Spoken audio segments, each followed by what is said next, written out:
Untuk menjadi seorang graphic designer nih Mas, sebenarnya Mhm. apa saja sih Mas hal yang dibutuhkan oleh seseorang itu, dan dia harus mulai dari mana sih?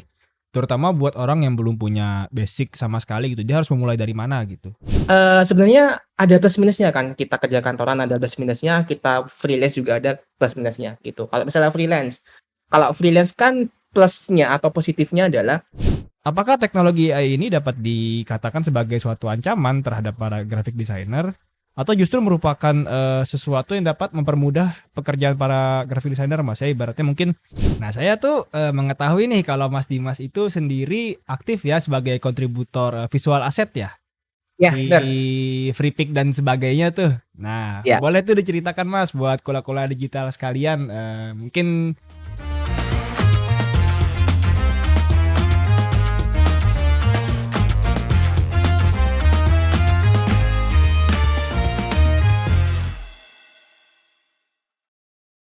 Halo Dijer, senang sekali dapat berjumpa kembali di episode terbaru podcast Kula-Kula Digital, sumber inspirasi digital. Nah, pada episode kali ini suasananya agak berbeda ya, yang dimana biasanya bertempat di luar jaringan, namun kali ini sekarang kita berada di dalam jaringan. Nah, kali ini kita bersama seseorang yang aktif di dalam dunia desain grafis, juga seorang mentor di bidang kreatif seperti desain grafis dan lain sebagainya, dan juga merupakan salah satu pengajar di program GTA yaitu Government Transformation Academy. Nah, langsung saja kita perkenalkan. Ini dia Muhammad Andrian Dimas Nadindra. Halo, selamat siang, Mas.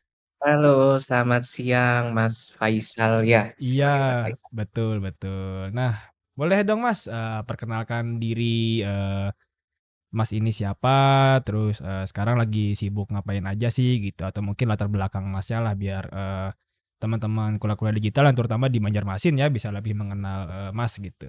Boleh silakan Mas. Oke siap, terima kasih Mas Faisal atas waktunya. Selamat siang buat teman-teman DJers yang di mana aja ya. Perkenalkan nama saya Muhammad Andrian Dimas Nadindra, ya teman-teman bebas sih manggil saya apa aja, mau panggil Dimas, mau panggil Andrian silakan.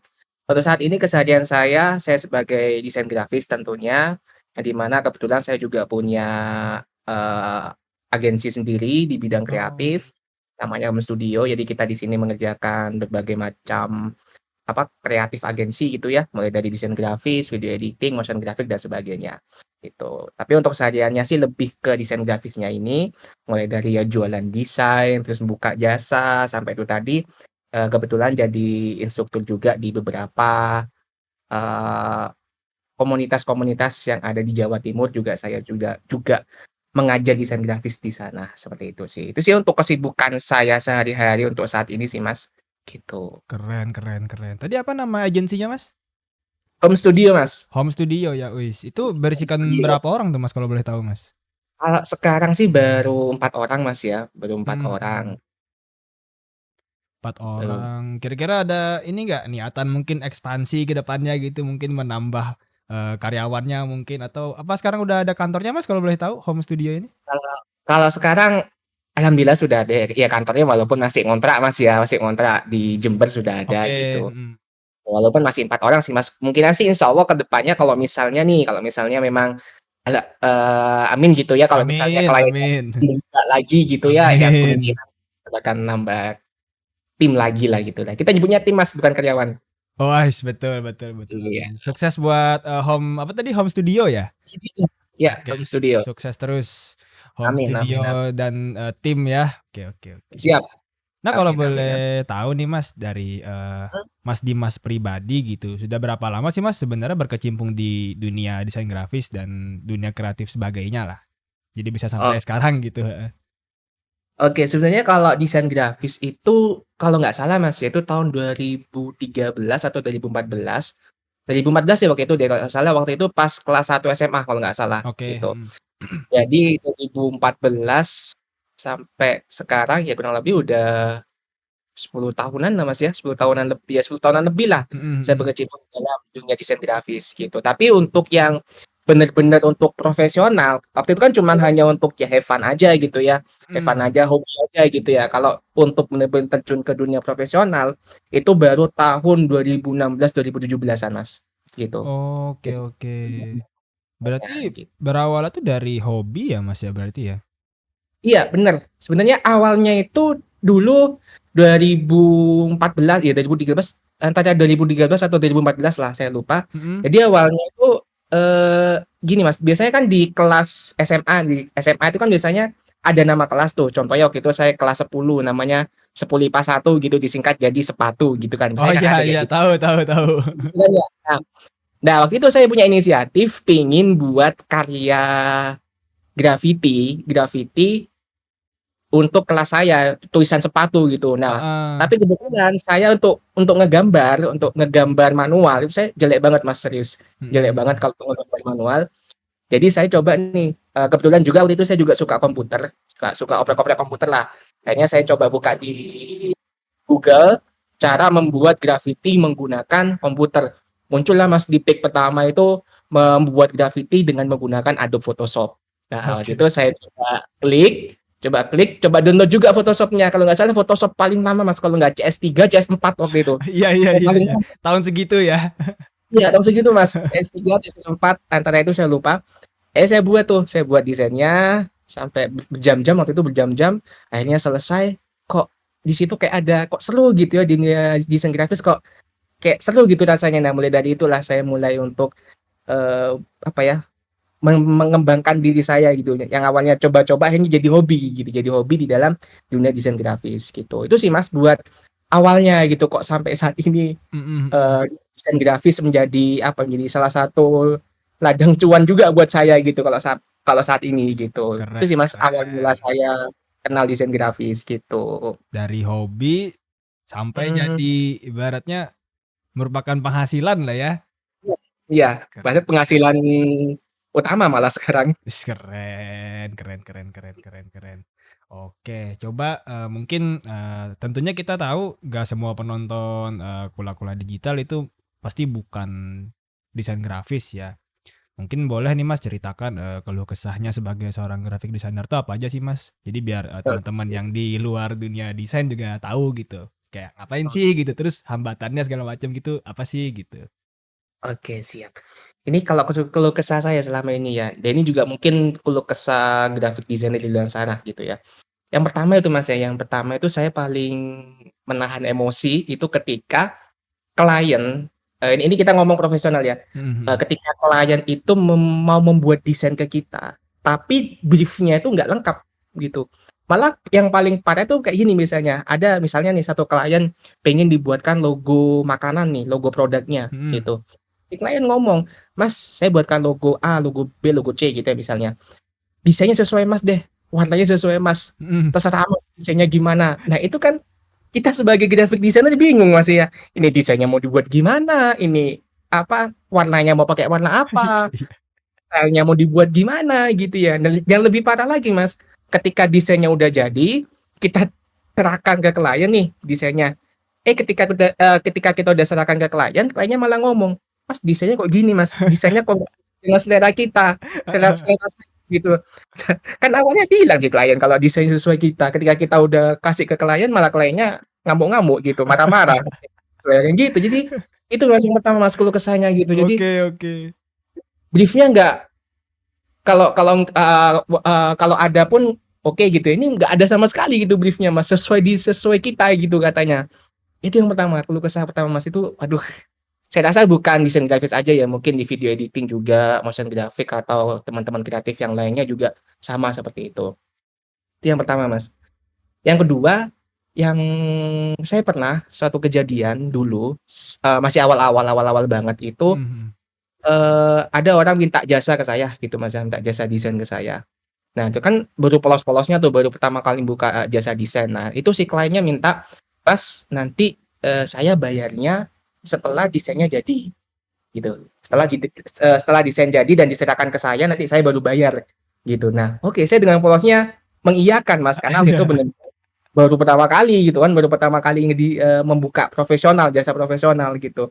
Akhirnya ya udah saya kerjakan desainnya, selesai desainnya udah selesai, saya serahkan ke klien, file mentahnya saya serahkan, file jadinya saya serahkan, mockup-nya, terus, brand guideline-nya, saya serahkan semua ke klien, tanpa si klien bayar duluan ke saya gitu. Ya udah saya serahkan ke klien semuanya, setelah saya tunggu 1 jam, 2 jam, kok nggak ada balasan, oh mungkin lagi sibuk mungkin orangnya ya, atau lagi tidur atau gimana.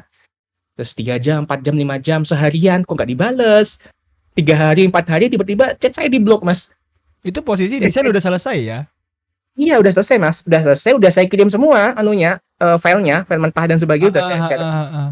gitu. Nah itu yang kedua, keluh kesah saya yang kedua gitu. Jadi, mulai dari situ saya belajar bahwa setiap kali ada klien, saya pasti minta DP di awal gitu, minta DP di Betul awal betul. 50% lah, atau bayar di awal gitu. Kalau misalnya kliennya mintanya bayarnya nanti di akhir, sudah saya skip, Mas, gitu. Saya karena sudah trauma gitu, udah trauma mengalami itu, penipuan itu.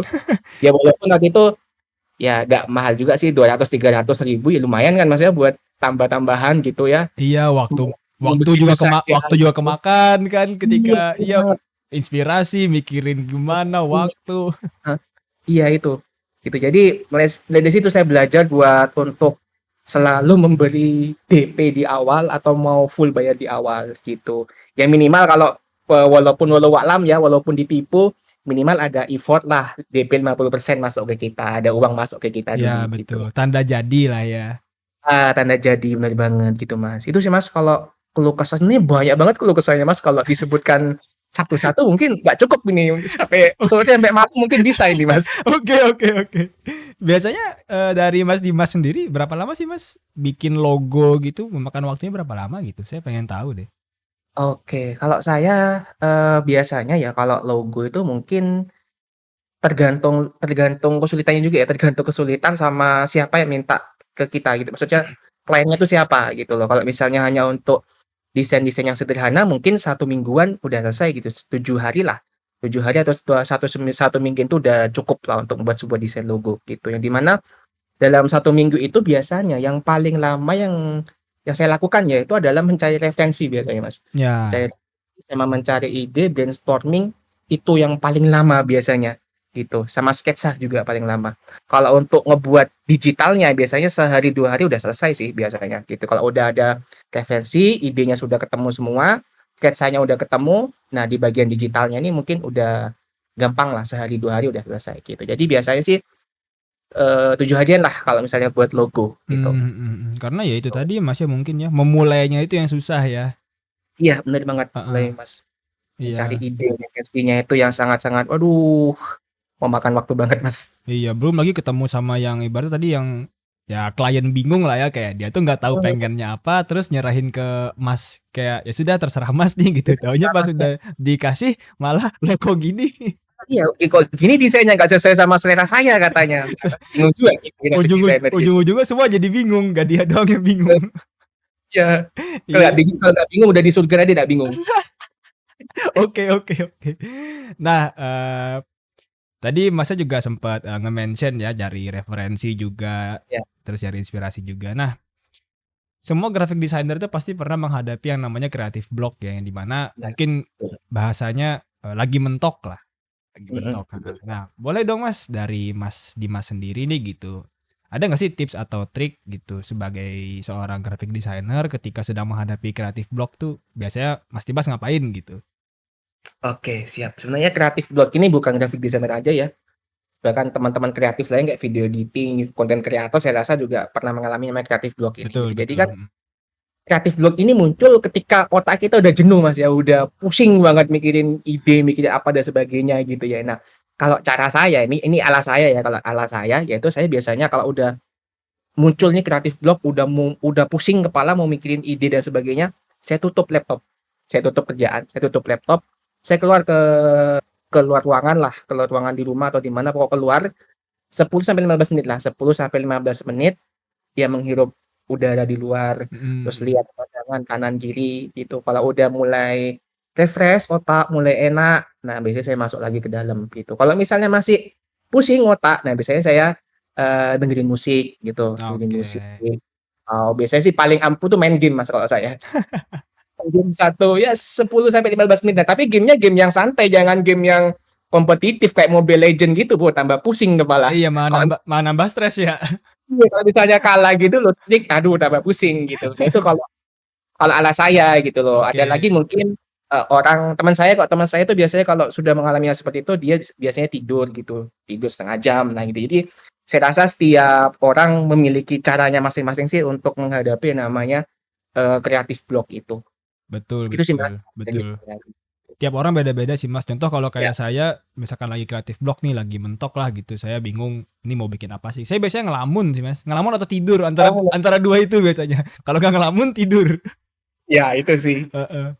Cuma kan Ngelamun karena mungkin kalau lagi di kantor kan nggak mungkin tidur kan, ya udah saya biasanya ngelamun dulu diem. tapi jangan sampai kesambet Mas. Iya, diem kesurupan. Diem dulu kesurupan gitu ya. Oke oke oke.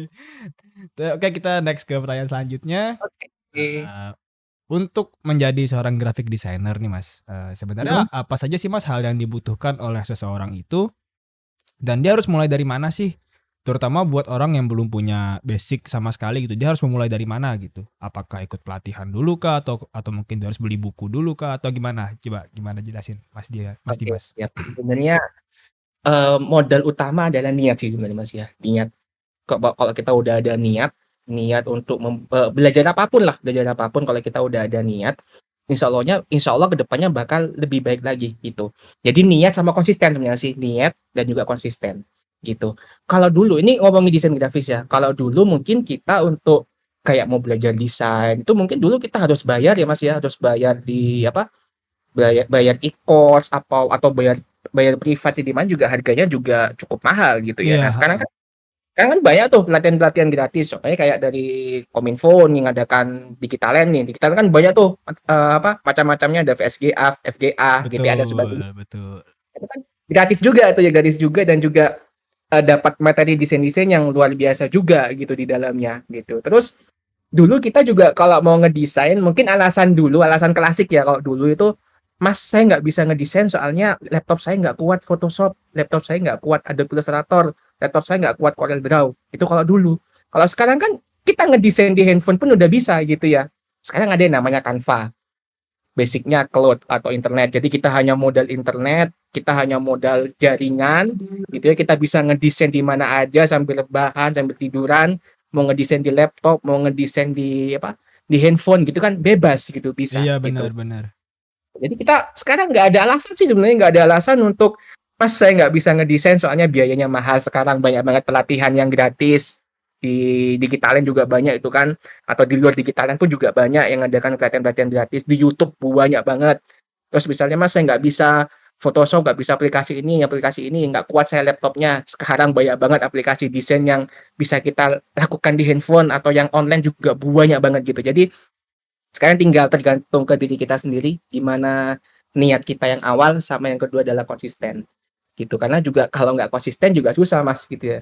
Kadang juga ada nih orang yang pengen ngedesain, sekali ngedesain langsung buat desain yang bagus, desain yang keren, langsung yang wow gitu ya, kan nggak bisa gitu ya. Nikmati aja prosesnya, yang penting itu tadi, niat sama konsisten, gitu sih Mas. Itu modal paling awal sebenarnya Mas, modal paling awal buat teman-teman semua yang memang mau berkecimpung di dalam dunia graphic design, gitu.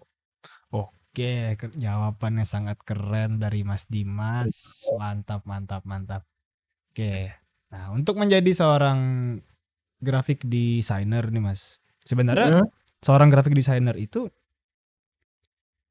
bisa dibilang seorang graphic designer itu apakah dia itu bisa menciptakan sebuah karya atau sebenarnya membutuhkan lebih dari itu sih Mas? Apakah dia harus paham teori A, B, C, D dulu kah? Atau ya sudah sesimpel dia bisa mengerjakan suatu tugas atau menciptakan suatu karya, dia bisa mengoperasikan suatu aplikasi, itu sudah bisa dibilang sebagai graphic designer gitu? Atau mungkin ada teori-teori yang perlu dipelajari dulu gak sih Mas?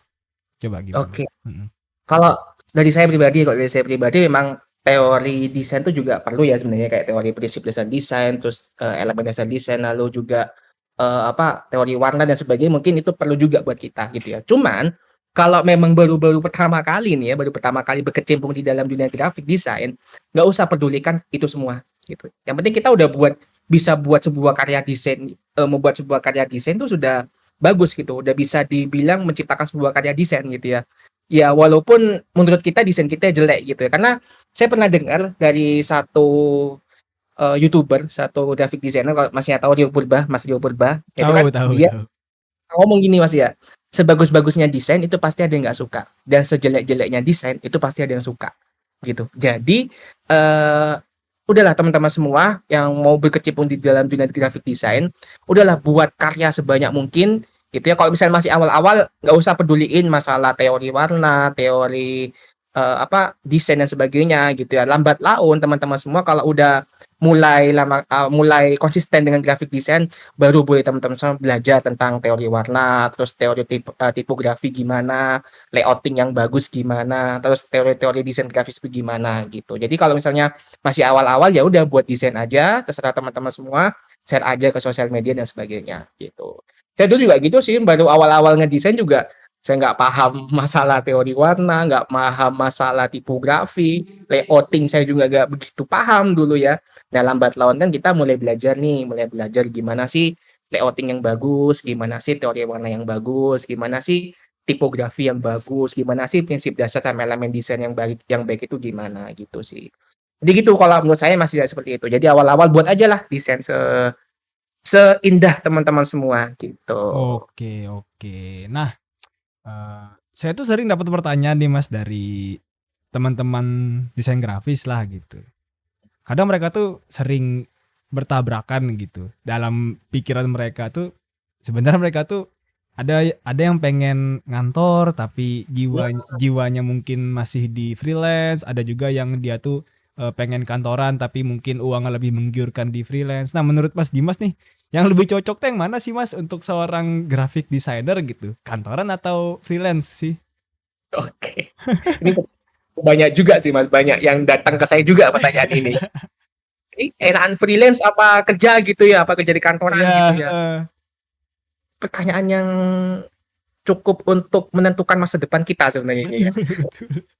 Jadi sebenarnya bukan desain grafis aja sih ya, yang mulai dari kayak ya saya rasa yang, kerjaan yang meliputi teknologi ini pasti bisa jadi seorang freelance lah gitu. Tapi kalau saya pribadi, sebenarnya ada plus minusnya kan, kita kerja kantoran ada plus minusnya, kita freelance juga ada plus minusnya gitu. Kalau freelance kan plusnya atau positifnya adalah kita bisa kerja di mana aja, work from anywhere. Kita mau kerja di kantor, kita mau kerja di working space, di kafe, di kopian, mau kita kerja di rumah, kan terserah gitu. Kita jadi nggak ada nggak ada yang mengekang kita mau kerja di mana aja. Itu yang pertama, work from anywhere, mau di mana aja bisa kita kerjakan.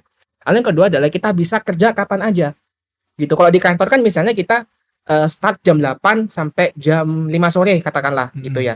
Ya udah kita tiap hari jam 8 sampai jam 5 sore. Kalau freelance kan bebas, kita mau kerja jam 11, start jam 11 siang sampai jam 3 sore, apa mau kerja jam 12 siang atau mau kerja malam kan bebas, yang penting, kerjaannya sesuai dengan deadline, selesai, gitu. Itu kalau freelance, gitu. Jadi enaknya 2 itu.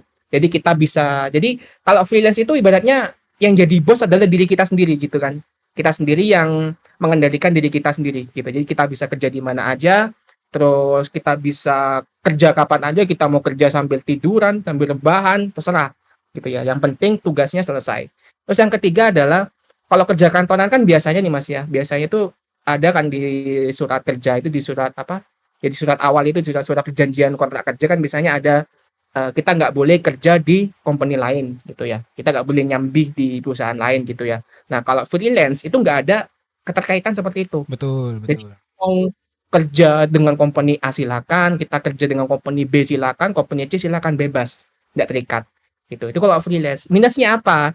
Minusnya adalah kalau freelance gajinya nggak tetap, itu minusnya. Kalau kita kerja kantoran kan, misalnya kerja kantoran gaji kita per bulan 5 juta. Ya udah berarti kita tiap bulan pasti megang uang 5 juta. Di lain misalnya uang bonus atau uang lembur lah ya, gitu. Jadi kita pasti tiap bulan pasti megang uang 5 juta. Jadi money management kita jadi lebih baik, gitu. Itu kalau kerja kantoran. Jadi udah tentu gajinya gitu. Tiap bulan kita udah megang 5 juta. Kalau freelance ini yang nggak tentu gitu. Kadang sebulan kita di atas UMR, kadang sebulan kita di bawah UMR, Ya fluktuatif lah ya. fluktuatif gitu Mas. Kadang di atas banget UMR, kadang di bawah banget gak ada sama sekali gitu. Jadi itu gak enaknya kalau freelance gitu. Jadi kalau freelance itu benar-benar harus kuat, kuat mental, time manajemennya harus bagus, sama money manajemennya harus bagus gitu sih. Jadi untuk rekomendasi mau jadi freelance apa mau jadi kerjaan, ya kembali lagi ke teman-teman semua. bisa dari yang saya jelaskan tadi itu gimana teman-teman semua untuk apa ya, untuk mempertimbangkan gitu loh, mau jadi freelance apa mau jadi kantoran gitu. Apalagi kalau freelance baru awal nih ya, freelance baru awal kan ketika klien nggak ada, belum dapat klien, nah itu bener-bener kita harus usaha marketingnya, terus gimana promosinya, nah gitu sih. Itu sih Mas kalau misalnya jawaban enak mana freelance apa kerja kantoran gitu. Sebenarnya kalau menurut saya sih sebenarnya sama-sama enak, cuman tinggal cocok nggak di pribadi kita gitu, cocok nggak sama Mhm. kapasitas kita. Mungkin itu sih Mas ya. Jadi Iya, jadi mungkin buat teman-teman yang bergerak di terutama bidang desain grafis ya, yang masih bingung nih kantoran atau freelance gitu. yes. Dipertimbangkan lagi, dipikirkan baik-baik dengan matang, cocoknya di mana, sanggupnya di mana. Kalau memang ternyata, sanggup dan cocoknya di kantor silahkan, nggak salah juga. Freelance pun juga nggak salah, sama-sama bagus intinya Mhm. tinggal gimana cocok apa enggaknya aja lagi sih. Oke, Iya, bener banget Mas. Nah ini kita bahas yang freelance ya Mas ya. Ini untuk para graphic designer yang ingin memulai bekerja, secara freelance ya.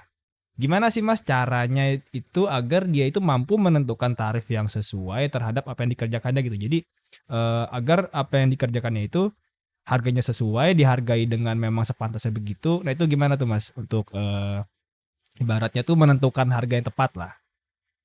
Oke. Apakah ada rumus-rumus tertentu kah mungkin gitu? Oke. Jadi untuk menentukan range harga, Mas, ya, kalau saya biasanya, kalau saya pribadi, eee, untuk menentukan tarif harga yang pertama saya cari dulu di internet banyak pastilah ya.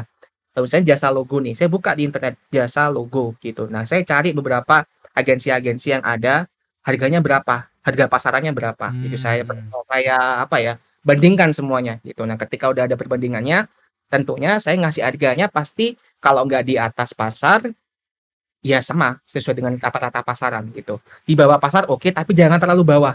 Jangan terlalu bawah banget. Misalnya harga pasarnya 500.000 nih misalnya. Ya udah teman-teman misalnya mau buat di bawah pasar 450.000 silakan. Jangan sampai teman-teman semua misalnya harganya cuma 5.000. Saya pernah Mas di Shopee saya pernah lihat jasa desain logo cuma 5.000 ini desain Astagfirullahaladzim. dapat apa sekali Saya sampai nyebut loh Mas ini. itu Mas, waduh itu. Jadi itu sih yang pertama kalau bisa, jangan sampai di bawah pasar gitu. Jadi kita Mhm. riset dulu lah, riset-riset dulu di internet harga pasaran itu berapa, gitu. Lalu yang kedua biasanya, eee, desain kan beda-beda Mas ya, misalnya desain logo sama desain sosial media pasti beda harganya gitu. Jadi Yes. tentukan aja sih kalau di home studio sendiri biasanya kita kan juga ngerjain sosial media manajemen nih. Nah, itu biasanya di sosial media manajemen kan juga kita ngedesain sosial media. Nah, itu biasanya kita kasih paket juga. Ada paket A, paket B, sama paket C. Nah, setiap Ah, paket I see. beda-beda harganya setiap paket kan. Nah, setiap paket juga beda-beda anunya apa, feature atau yang diberikan kepada Mhm klien kan mhm. juga beda-beda. Itu bisa teman-teman semua gunakan, misalnya mau pakai paket A, B, C, D juga silakan. Itu tadi yang pertama, jadi kita bisa riset pasar terlebih dahulu, harga-harga di pasaran berapa. Lalu yang kedua, teman-teman semua bisa kasih, beberapa paket gitu, pilihan paket yang nantinya biar klien yang, memilih harga kita, gitu. Lalu yang ketiga, teman-teman bisa, membuat apa namanya, kalau di luar negeri kan biasanya kita kerja itu per jam, per hour gitu ya, per hour gitu ya. Teman-teman bisa nih tentukan budget tarif teman-teman semua itu per jam berapa gitu. Jadi kalikan aja nih per jam dikalikan dalam sebulan teman-teman, kerja berapa jam atau berapa hari gitu. Itu sih beberapa cara untuk teman-teman semua untuk menentukan, harga di dalam graphic design gitu. Jadi gitu Mas, kalau menurut saya pribadi gitu. Menarik menarik. Keren keren keren keren. Nah, saya tuh, mengetahui nih kalau Mas Dimas itu sendiri aktif ya sebagai kontributor, visual asset ya? Ya Di bener, Freepik dan sebagainya tuh. Nah, ya. boleh tuh diceritakan Mas buat kula-kula digital sekalian, mungkin mana tahu ada yang tertarik juga kan ingin menjadi, kontributor juga gitu di Freepik atau di sebagainya lah. Boleh Mas? Oke siap, ini menarik sekali nih pembahasannya. Jadi ya kebetulan saya sebagai kontributor di yang paling aktif sekarang masih di Canva lah ya, di Canva. Cuman kalau Canva sih kayaknya masih belum buka lagi ya, masih belum buka kontributor, tapi teman-teman coba aja dulu Canva, buka aja di Google Canva kontributor gitu. Nah itu, kalau kita jual aset di sana, kita kan jual aset ya, jual desain ke Microstock namanya, ada Freepik, Canva dan sebagainya gitu. Nah, itu kan Mhm. kita jual desain kita yang nantinya ketika desain kita itu dipakai sama orang atau template kita dipakai sama orang, itu kita akan mendapatkan fee gitu, kita akan mendapatkan uang bonus, uang jajan I gitu. see. Itu Itu tiap mhm. Microsoft beda-beda Mas, gitu. Kalau di Canva itu kalau nggak salah, sekali ekspor itu sekitar $0,003, nggak banyak gitu, Mhm. $0,33. Kalau di Freepik itu kalau nggak salah $0,001 kalau nggak salah, setiap satu download-nya. Mhm mhm. Jadi gitu. Jadi di tiap-tiap, platform tuh beda-beda ya, Mas, ya, revenue-nya? Beda-beda, Heeh heeh. revenue-nya beda-beda. Oke oke. Mana tahu Terus kan heeh, mana tahu ada gitu. teman-teman yang tertarik juga kan gitu. Mungkin ada yang, suka bikin-bikin aset visual gitu. Boleh mungkin dicoba-coba di, Canva, Freepik ya, Mas, ya, buat, jadi kontributor juga jualan aset visual lah ya istilahnya.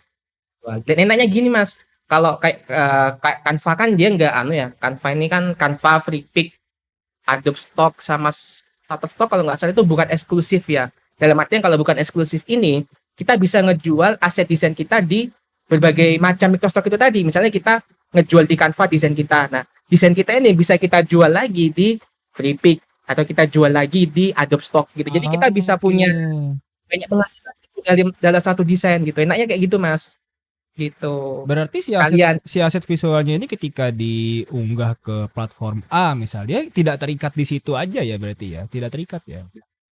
Tapi tergantung dari Shutterstock-nya masih ada yang benar-benar eksklusif dalam artian kalau eksklusif ini nggak boleh kita jual di Mhm. platform lain nggak boleh. Jadi lihat term and condition-nya aja sih gitu. Oh, iya iya, ada kebijakannya masing-masing lah ya? Sing sekali. Oke oke. Nah, kita sudah sampai di pertanyaan terakhir ini, Mas. Mungkin ini pertanyaannya, sangat relevan ya dengan kondisi zaman sekarang gitu, terutama kondisi di industri kreatif zaman sekarang. Seperti kita Hmm, ketahui bahwasanya, sekarang kita kehadiran sebuah teknologi yang bernama AI ya, atau artificial intelligence gitu. Nah, dengan kehadiran teknologi AI sendiri di berbagai bidang ya, termasuk, di desain grafis juga, apakah teknologi AI ini dapat dikatakan sebagai suatu ancaman terhadap para graphic designer atau justru merupakan, sesuatu yang dapat mempermudah pekerjaan para graphic designer, Mas? Ya ibaratnya mungkin apakah dia akan mengambil alih atau dia justru bakal mengiringi gitu, saling beriringan. Gimana menurut Mas Dimas? oke, ini pertanyaan yang anu juga ya. Banyak banget juga ditanyakan kepada saya gitu. Apakah AI ini menjadi musuh atau kawan buat kita gitu ya?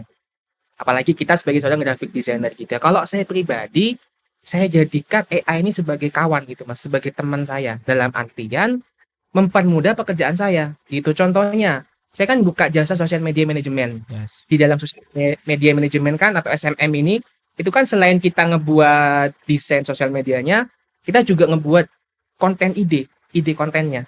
Nah, kalau dulu sebelum kita mengenal AI, itu kan kita brainstorming untuk mewujudkan ide konten 30 hari misalnya. Itu kan membutuhkan effort yang gede gitu ya. Nah, sekarang kan ada ChatGPT, ada Gemini yang dimana kita tinggal klik, berikan saya ide 30 konten dan sebagainya.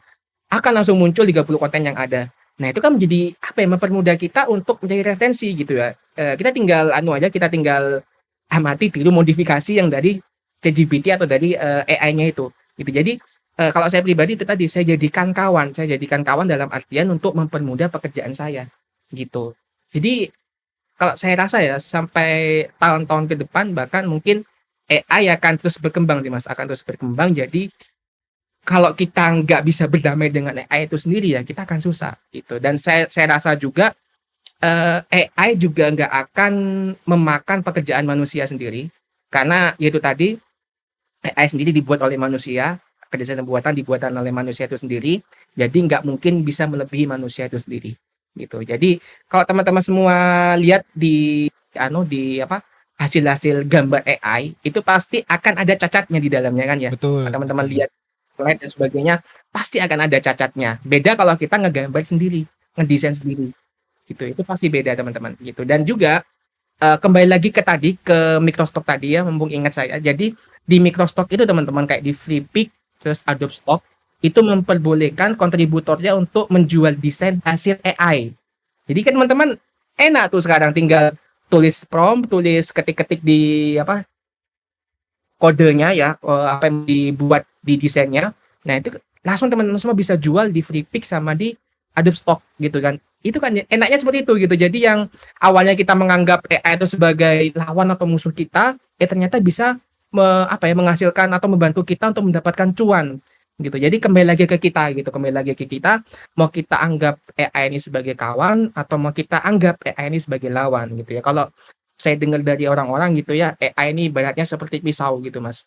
Mau kita gunakan pisau ini untuk membunuh orang dalam hal kejahatan, atau mau kita gunakan pisau ini mau kita gunakan untuk membantu memasak di dapur dalam kebaikan gitu. Jadi bebas, tergantung teman-teman semua mau nganggap AI ini sebagai hal positif atau mau nganggap AI ini sebagai negatif. Kalau saran saya, daripada teman-teman semua itu membingungkan hal ini semua, coba di teman-teman semua belajar AI yang ada, memanfaatkan artificial intelligence yang ada untuk produktivitas teman-teman semua, gitu. Itu sih Mas kalau dari saya pribadi seperti itu, gitu. Oke oke. Mungkin ini ya Mas ya, dia tidak akan mengambil alih mungkin ya, cuman ya tinggal gimana si pelaku kreatifnya aja gitu, ingin menggunakan Ya, atau tidak gitu, dan ketika menggunakan, ya, menggunakannya seperti apa gitu. Apakah menggunakan, untuk, eee, kebaikan kan? kah atau mungkin untuk hal-hal negatif mungkin ya itu tinggal, kebijakan masing-masing lah. Ya, Iya. kesadaran diri Iya, masing gitu. kesadaran diri, betul. Berarti di beberapa platform tadi boleh ya, Mas, ya, untuk Boleh menggunakan hasil karya AI, AI ya? Oh, iya iya boleh. iya. Nggak semua loh Mas ya, nggak semua. Contoh kayak Canva, kalau Canva nggak boleh pakai AI. Terus ada lagi Shutterstock itu nggak boleh juga gitu. Jadi beda-beda, tiap kebijakan masing-masing beda-beda. Yang saya tahu itu Freepik, Etsy, sama Adobe Stock Mas. Itu boleh untuk mengupload hasil AI di dalamnya. Oh, Adobe boleh ya? Adobe Stock boleh. Banyak kok teman-teman yang udah menghasilkan dari AI itu sendiri di Iya, berbagai Microsoft. heeh heeh. Karena setahu saya juga Adobe sekarang untuk yang tahun-tahun baru ya, udah beberapa udah terintegrasi sama AI setahu saya kan, kayak Photoshop, Illustrator juga udah Oh, heeh, iya. udah terintegrasi sama AI semua. Oke Enak sekarang oke. Mas. Dulu kalau kita ngedesain di Photoshop kayak remove background gitu ya, susah gitu Mas ya. Sekarang ada AI langsung set, sekali klik jadi, udah. Iya, bener bener bener. Saya juga awal lihat tuh kaget tuh, ditunjukin temen kan, nih lihat nih fitur baru kan. Cuman Baru iya, sekali tekan remove background langsung udah paling paling ngerapihin dikit lah ya. dikit aja sih, iya. Heeh, Ya ngerapihin itu tadi, dikit. eee, karena AI nggak sepintar manusia itu tadi sih, kembali ke Betul, situ. heeh. Kalau di Illustrator tuh setahu saya tuh ada ini, misalkan kita pengen bikin aset vektor yang misal A gitu, tinggal ketik prompt-nya kan setahu saya di Ya, heeh. Mas, langsung muncul gitu. Nah itu kan mudah banget kalau sekarang gitu ya. Iya, sangat-sangat apa ya, ya perkembangan zaman lah ya. Cuman gitu. Itu Ok tadi kalau kita nggak bisa mengikutin ya kita akan kalah dengan teknologi itu sendiri sih, iya, Mas. betul betul betul. Oke, itu dia. Terima kasih banyak ya Mas Dimas ya. Oke, saya juga tidak, lupa untuk mengingatkan buat teman-teman, kula-kula digital semuanya untuk tetap selalu cek berkala Instagram, bpsdmp.kominfo Banjarmasin, karena di sana akan selalu, di-update tentang, kabar-kabar terkini seputar pelatihan, baik dari, desain grafis, video editor, dan lain sebagainya. Itu selalu up to date di sana. Nah, boleh nih Mas Dimas, kata-kata mungkin atau saran-saran buat, teman-teman kula-kula digital ya, mungkin yang seputar desain grafis aja boleh, apapun Mas, silahkan. Oke, Sebelum siap kita siap. tutup, heeh. Oke, siap. Ya itu tadi sih, kembali lagi ke awalnya teman-teman semua yang mau berkecimpung di dalam kreatif ya, terutama di desain grafis, coba aja teman-teman. Coba aja karena saya rasa beberapa tahun ke depan, pekerjaan yang melibatkan teknologi ya contohnya kayak ini desain grafis, itu pasti akan banyak banget dicari, gitu. Ya walaupun mungkin saingan kita banyak, tapi orang yang membutuhkan jasa kita jauh lebih banyak lagi, gitu. Betul. Jadi silakan teman-teman semua yang mau berkecimpung di dalam dunia graphic design, silakan langsung terjun aja. Sekarang banyak banget aplikasi desain bisa teman-teman semua gunakan, nggak sesusah dulu, sekarang banyak yang gratis juga banyak sekarang, jadi buatlah karya desain sebanyak-banyaknya, lalu upload, jangan lupa buat upload karya teman-teman semua, jadikan karya teman-teman semua itu sebagai portofolio gitu. Karena kan ya gimana orang mau tahu skill kita kalau orang nggak ada, kalau kita nggak bisa memberikan contoh karya desain kita. Jadi share aja karya desain teman-teman semua di sosial media atau di website gitu ya, sebagai website portofolio teman-teman semua itu. Jadi kembali lagi ke awal tadi, kata Mas Yopurba mengatakan sebagus-bagusnya desain pasti ada yang nggak suka dan sejelek-jeleknya desain pasti ada yang suka. Jadi jangan takut untuk berkarya, gitu sih Mas. Wis, keren keren keren keren keren keren. Oke, terima kasih banyak Mas Dimas ya atas kesempatannya pada podcast kali ini. Dan untuk teman-teman Kula-Kula Digital semuanya, jangan lupa tetap, saksikan terus podcast Kula-Kula Digital di kanal YouTube-nya, BPSDMP Kominfo Banjarmasin. Oke, mungkin segitu dulu kali ya Mas ya. Oke, semoga kita dapat berjumpa di lain kesempatan. Oke, dadah. Thank you guys.